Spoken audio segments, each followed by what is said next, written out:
ఇందులో ఎంతమందికి తాటి రొట్టె అంటే ఇష్టమండి? నాకైతే తాటి రొట్టె అంటే చాలా ఇష్టం అనమాట.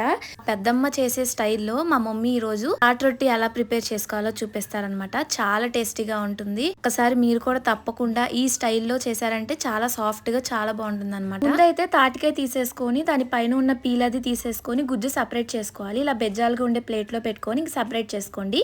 తర్వాత ఒక గ్లాస్ ఈ గుజ్జుకి 1.5 గ్లాస్ దాకా బియ్యం రవ్వ వేసుకొని ఒక గంట పాటు నాననివ్వండి. తర్వాత ఇప్పుడు ఒక గ్లాస్ కదండి, సో దానికి ఒక గ్లాస్ వరకు బెల్లం వేసుకోవాలి. బెల్లం తురిమేసుకొని వేసేసుకోండి. నానిపోయే లోపల ఈ గుజ్జుని ఫ్రిడ్జ్ లో పెట్టుకోవచ్చు అనమాట. రవ్వ మొత్తం నానిపోయాకండి ఒక గ్లాస్ పేస్ట్ కి ఒక గ్లాస్ వరకు కొబ్బరి తురుము వేసుకొని నానబెట్టుకున్న రవ్వ కూడా వేసేసుకొని మొత్తాన్ని కలిపేసుకున్నాక ఒక మందంగా ఉండే ఒక ప్యాన్ తీసేసుకొని దానికి ఆయిల్ మొత్తం స్ప్రెడ్ చేసుకోవాలండి.